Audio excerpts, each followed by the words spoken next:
superintendent in Kearney tomorrow. I joined the last ad hoc meeting and have had the opportunity to see and speak with many of you, and know that in the coming years that we'll be working closely together. I want to thank you again for taking time from your schedules, from your families, to be a part of this process. It's really important to us that we are able to engage with health experts and people in our community as we work to reopen school in the fall in a safe and effective way. So thank you very much for being here this evening. One of the things that I'm noticing early on in our community is that when there's a time to ask for help, and that people step forward to contribute, and that's something that I appreciate already about the Kearney community, and look forward to being a part of that going forward.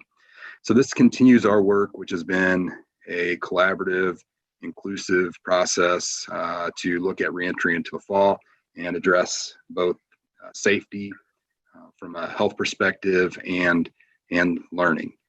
And so this next year that's coming up, it's going to be different than a normal year, of course, but we think it's going to be excellent. So we're going to make the most of the circumstances we have to make sure our students have the support they need from an academic standpoint, but also from social emotional standpoint, and that they receive the sort of education that our children deserve.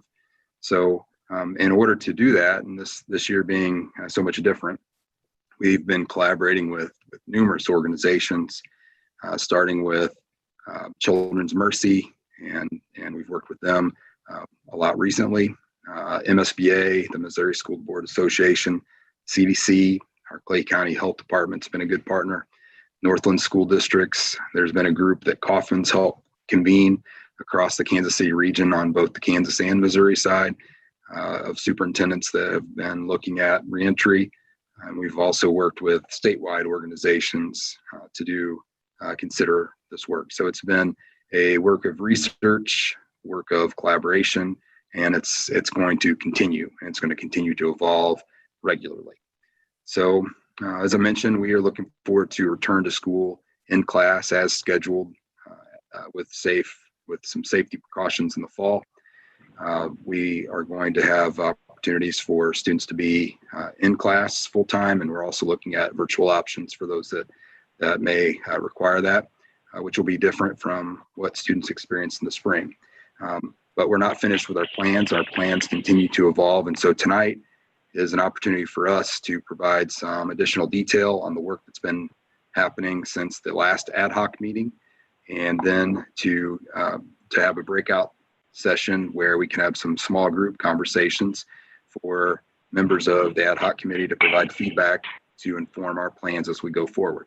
So we're going to start with Mr. Morrison, who will give us about 5 minutes of update on where we are with operations and health and safety, and then Mrs. Kopp will help get us up to speed on where we are in the instructional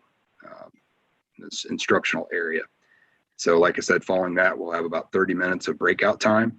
I'll encourage you in your groups, and your facilitator will say much of this as well, but in your groups to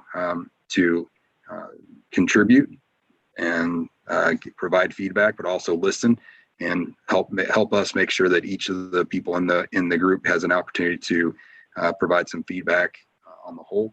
And we'll also ask that we balance. There may be some hot issues that come to mind that you want to spend a lot of time, but we want to get a well-rounded view of amount of feedback from you. And so watch that we don't spend 30 minutes talking about whether to wear masks or not, but we can talk about things across a wide variety of topics. So with that, once again, thank you for being here, and I'll turn it over to Mr. Morrison, who will talk with us about operations and health and safety. Thank you, Dr. Miller. So as we kind of talked last time, we discussed from a task force standpoint, and we have broken that up into two separate pieces. I'm taking the operations side, which includes custodial, maintenance, nursing health services, activities, with part of that, Dave Schwarzenbach's weighing in on quite heavily. And then we have transportation and food service as well. So as we're kind of looking from last time and reflecting on some of the conversations, I want to update you with some of the things that we'll be looking at putting in place for upcoming roundup for math and readers roundup at Southview Elementary starting next week. So a piece of it was talking about, are we going to do administer temperature checks? What are we going to do? So what we're looking at, and looking at a lot of things that we've worked with at different schools and health departments, we're going to do a daily self-assessment. So in other words, parents will get the information and the things to look for daily, as staff will do the same thing as well. The concern too was student supplies. So our leaders here in Kirsten Timchek and Susanna Smith have developed very well plans that no students will share any supplies while they're in class. We'll be able to maintain a smaller number, which we're about a 10 to 11 students per teacher. This helps with our physical distancing. I know that that is something that we hear quite a bit. We'll have things that are put together in class-wise to be able to spread that apart. We'll also look at how we have more entrances, exits, plus looking at how we will do our hallways too, to try to do the best practice we possibly can. We'll implement frequent hand washing, almost to the point where it's almost kind of like an hour routine that we want to keep kids safe, but we know that we also want to make sure that we're also providing that education. And then with the work with our custodial department, we'll look at maintaining a good, clean facility and continue to sanitize. So we'll have an AM and PM session, and we'll look to sanitize in between those. And then each night we will sanitize as well. Some other things that will be forthcoming that are probably some questions that will soon discover is, how do we manage that bus for transportation? And then how do we work through with lunch when we have all our kids coming back? And so those are some of the more details that we'll continue to work on. And as we seek more guidance and how we can best, one, serve our kids to transport them and get them to school safely, but then also provide them an excellent meal provided by our company of Southwest Food Service. So those are details that will be forthcoming that we're going to work out to have that in place for all of our parents and students.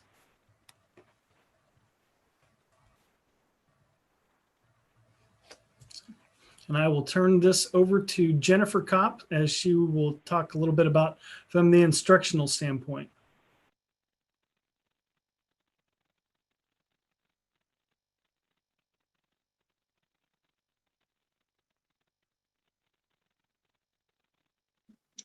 Jennifer, you're on mute.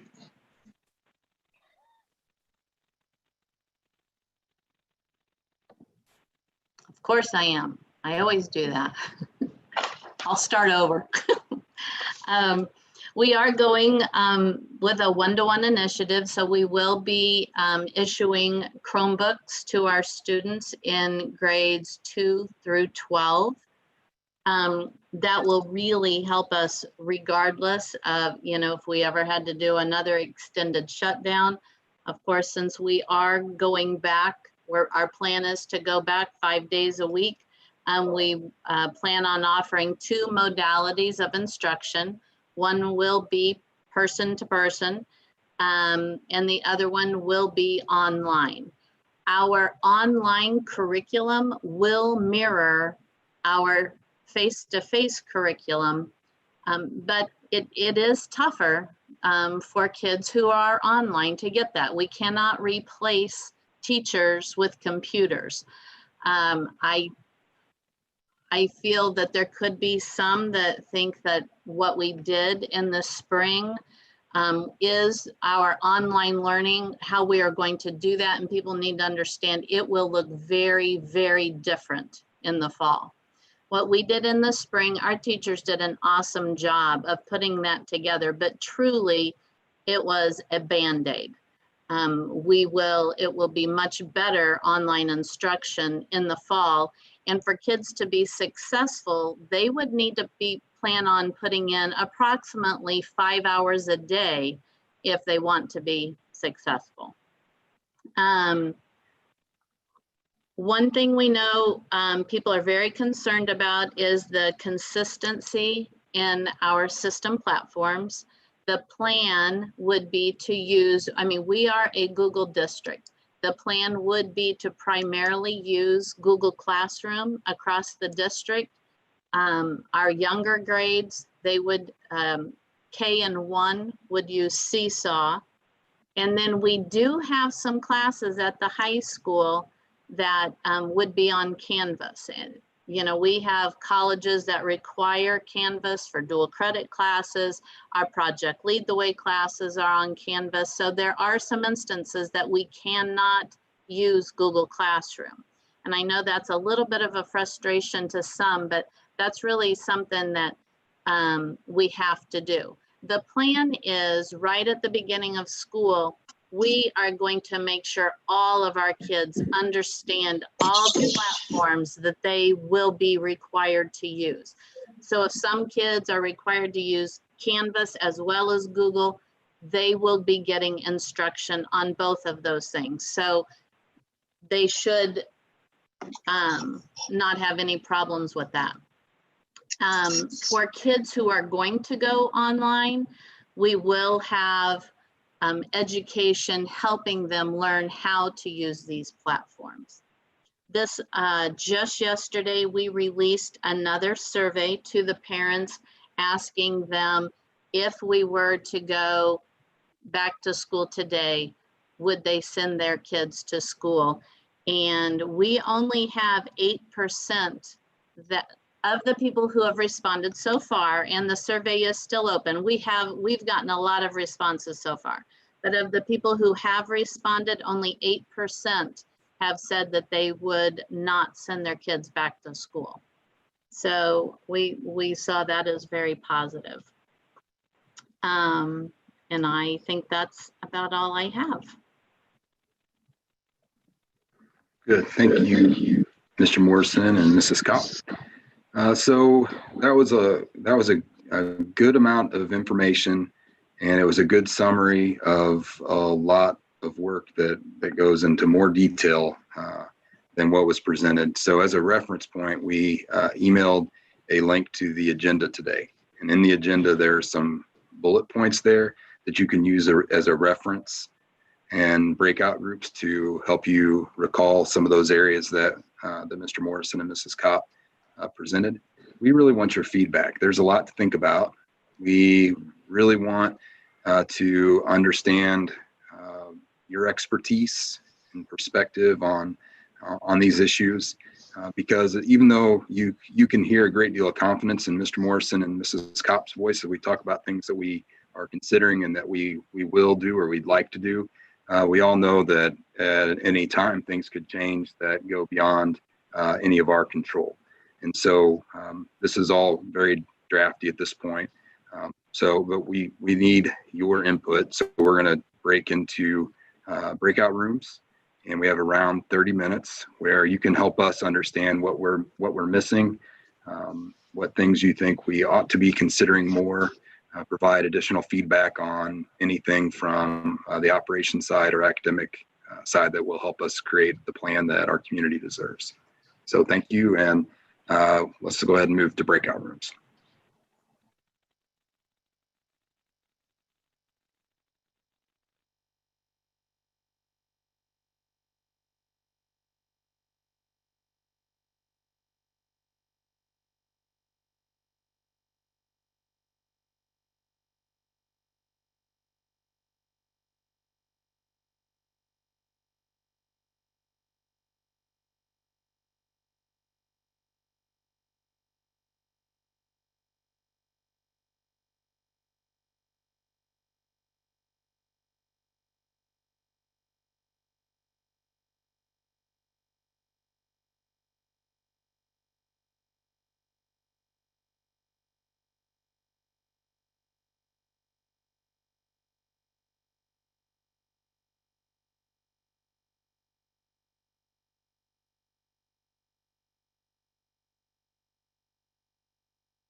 All right.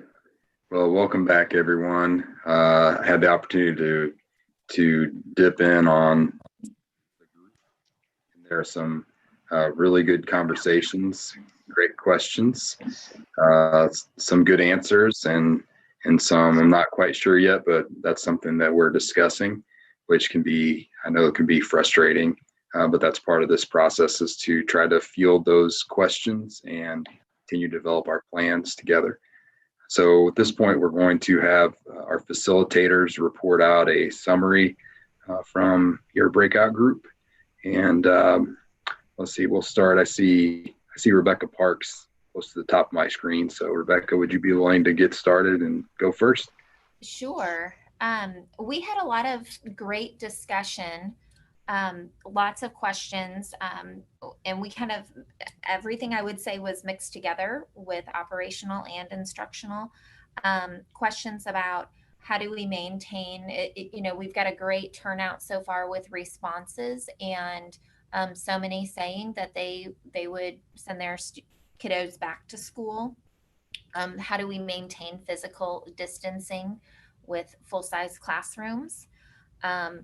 Really being cognizant of that we will need to adapt and have situations where we could go be in school, out of school, kids could get sick, adults could get sick, and being very aware of guidelines and working with families and thinking about our nurses and the support that they will need, as well as our staff and the support that they will need, and something specific in the nurse's office, be thinking about how to maintain safety and health and those sorts of things. Had some discussion about online versus in person and what does that look like. So if students are online, how can they have that that still have that relationship and connectivity to their teachers,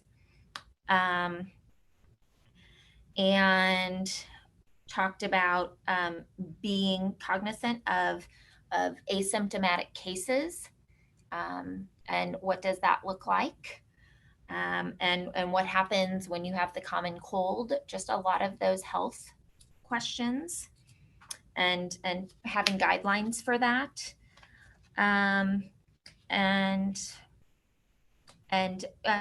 just really thinking about how can we make sure that we have, whether we go out to our businesses or ask our families, but having that protective equipment if needed, whatever we can do from a safety standpoint to support students and staff.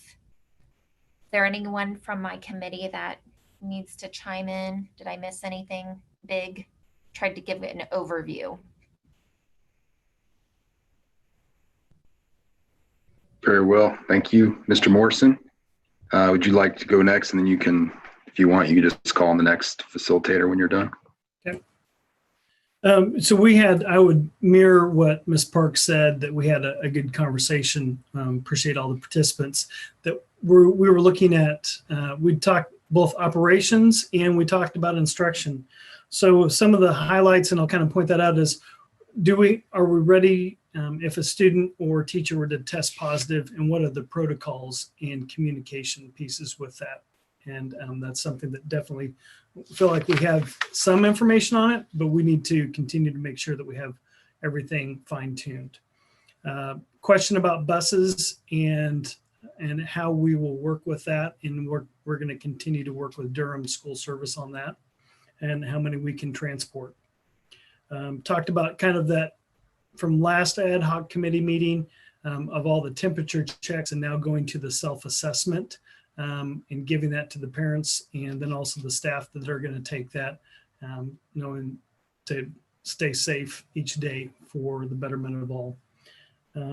We had a conversation about masks, and also got a little bit into with the shields, if teachers would need those shields for their protection.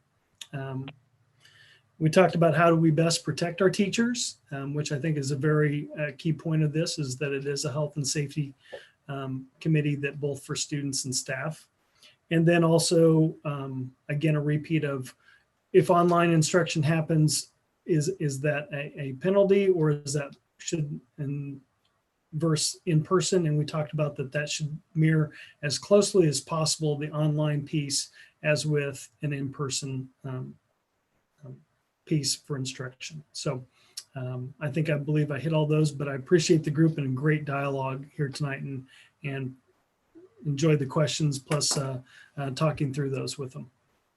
So Mr. Woods, would you report out?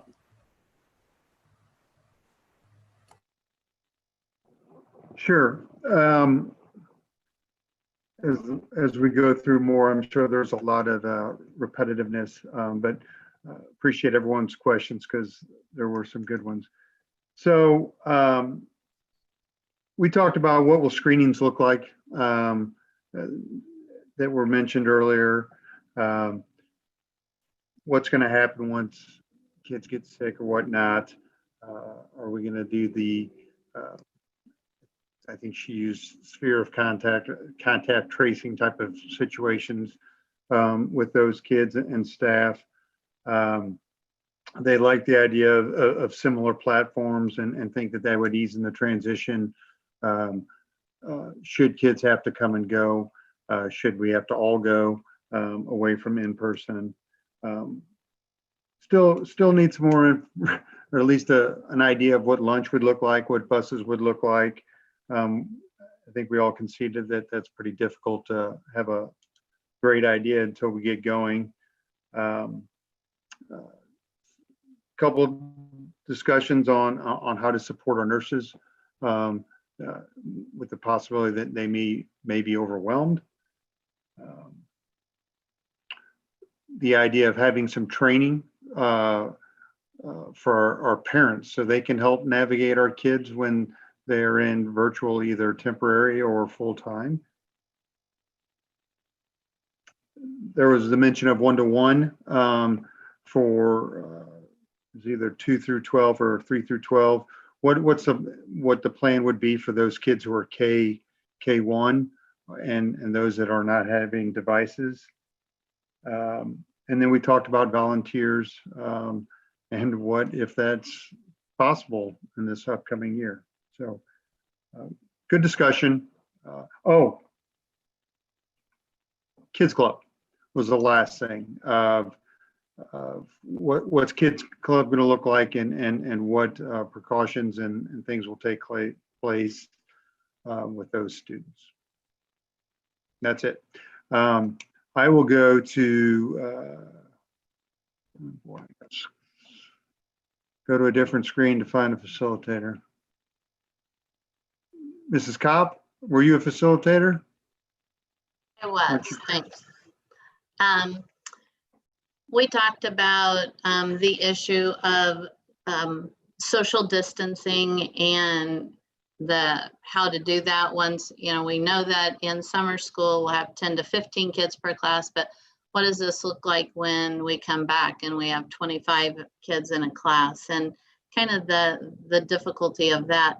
Mr. Schwarzenbach talked about that they're kind of going through right now in activities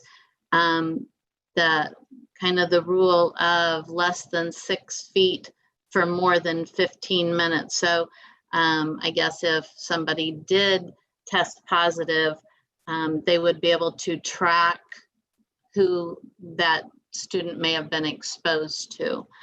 So would we be looking at something like that in the regular classroom as well? Also, we talked about buses. Someone asked if there'd been any talk about putting some type of a barrier on the bus, maybe between the kids and the driver, but Tisa did say that there's been talk about that, but that's a long process. That's a manufacturing thing and testing the barriers and all that. So right now it doesn't look like that's going to happen. Also mentioned mask on the bus, but thinking about when it is warm, those buses are around 100 degrees, and telling people they've got to put masks on when it's 100 degrees, that can be pretty tough. Talked about temperature checks and the self-assessment. Ms. Minor brought up that, you know, at Children's Mercy, every single shift change, they, you know, they do a QR code scan. Everybody answers their assessment on a QR code. You know, parents could do something like that. They could answer the assessment questions right through an online assessment check. But what it would look like taking temperatures at school, you know, whether that's feasible when you've got maybe, you know, hundreds and hundreds of kids showing up at the same time. Is it feasible to be able to take their temperatures at school? I mean, that could be tough. There's concern about online being as strong as face-to-face, and you know, quite honestly, I think we'd all agree that it would be tough for online to be as strong, because I've said it many times, a computer cannot replace a teacher. We know that we're going to have different system platforms, and we have to train not only the students, but we also have to train the parents so they can help their kids with this. And of course, a huge part of our plan is to give professional development to the teachers so their online instruction is as good as it possibly can be.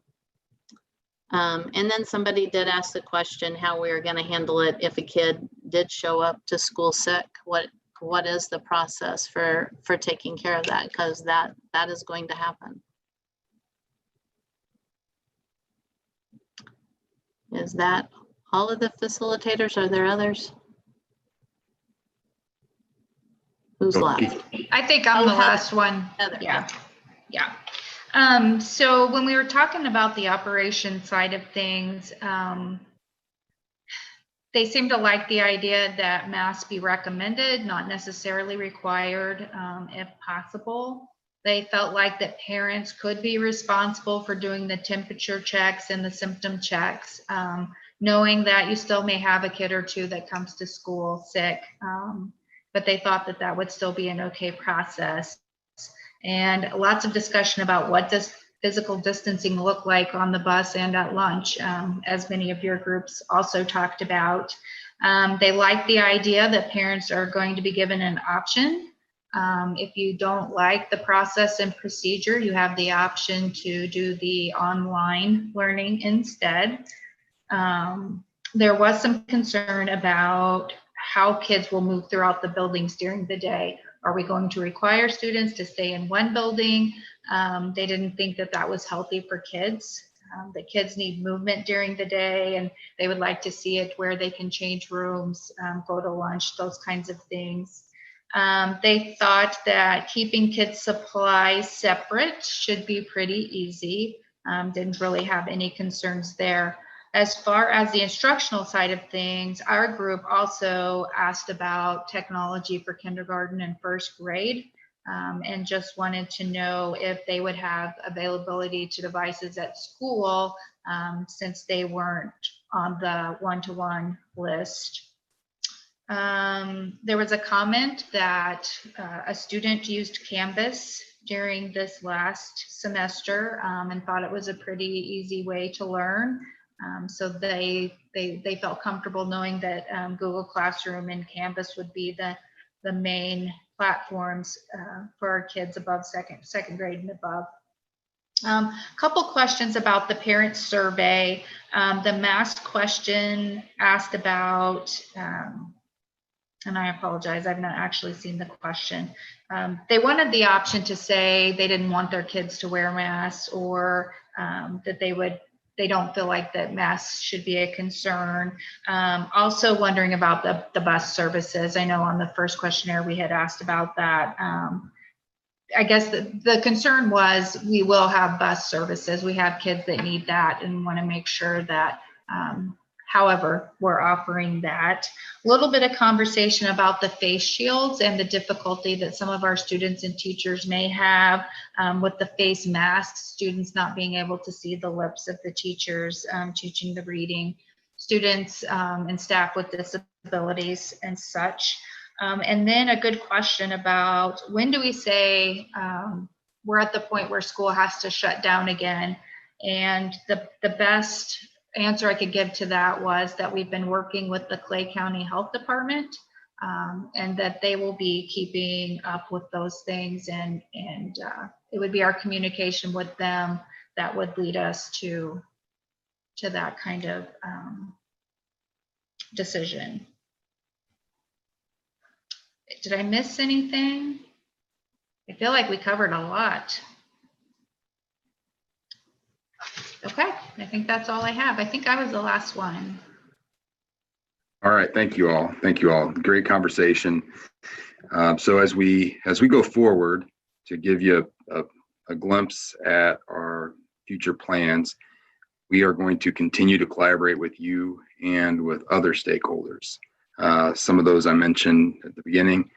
The health department will be one of those, and we're dependent upon public health experts because although we carry a lot of expertise in education particularly, and then some general knowledge in other areas, we're not public health experts. So we will continue to rely upon public health experts in this group to help us with our plans. I don't know if you noticed or not, but tonight, in contrast with our first ad hoc meeting, the first ad hoc meeting, we talked a lot about more of a strictly ideal perspective about what we could ideally do. And so from then until now, tonight it seemed that we were talking more about what we could practically do to implement some strategies. I think in the end, we have to think about what layers of protection that we can put in place that are feasible, that are practical, and that provide as much protection as we can for students and staff, and understand there's going to be some amount of risk that's involved. If you had the chance to read the article that Mrs. Burkemper sent out this afternoon, and you may have seen that on the AP previously, but the AASA, the American Association of School Administrators, they had conducted a study to look at what it would cost to implement social distancing measures in a school district. And just out of strictly by luck, for us at least, the average school district size is about the same size as we are here in Kearney. And so the price tag to implement the social distancing measures is about $1.8 million, which is a lot of money that we would require. So to try to meet that standard is very impractical. It'll be difficult, but I feel confident that we can put a lot of layers of protection in place that will provide a safe environment for students and staff as we move into the fall. So looking ahead, we'll have a next draft, or really it's going to be a first draft with more details about a return to school the week of July 13th. And we feel like we can get that out for sure by July 17th, and we'd like to try to beat that. Our intentions would be to share a confidential copy of that with you prior to it being released, just because you've been a part of the process, and so we'd like to try to do that in advance so you could see it. I want to reiterate that things can and will change, and we will be at the mercy of politics and changing health conditions. But we're going to work really hard to adjust and respond to those changes in a productive way. So something else is that I'd like to just ask for the help of this committee is you've had an opportunity to share questions and thoughts in breakout rooms and in the chat tonight. I'd invite you to contact me or any of the facilitators afterwards if you have additional questions or thoughts, or just want to have a conversation with any of us. We'd be happy to have that conversation with you. Additionally, as you're out talking with your friends and family and neighbors over the holiday weekend and from a socially distant amount of 3 to 6 feet, then it's okay to please, help us by sharing that we're doing this work, that we're collaborating with others, some of the things that we're thinking about, and when the plan's going out, we want you to help us get the word out on these things. It's important that our community understands the depth of of effort, and that we're going to come up with a good plan. So I do anticipate us having another ad hoc meeting, but I don't have a date set yet. We will look, as I mentioned, after that week of July 17th when we release the draft. I think there will be a time sometime after July 17th, and maybe in the first week of August that there may be a need that is apparent for us to get back together. So I hope that you'd be willing to join us again, and just help us along with this process. So this time, I think we'll conclude our meeting. Hope that you all have a happy Independence Day weekend. And just once again, a lot of thanks for the time that you've given to our community tonight and all your expertise that you're sharing. We really appreciate you a lot. Thank you very much.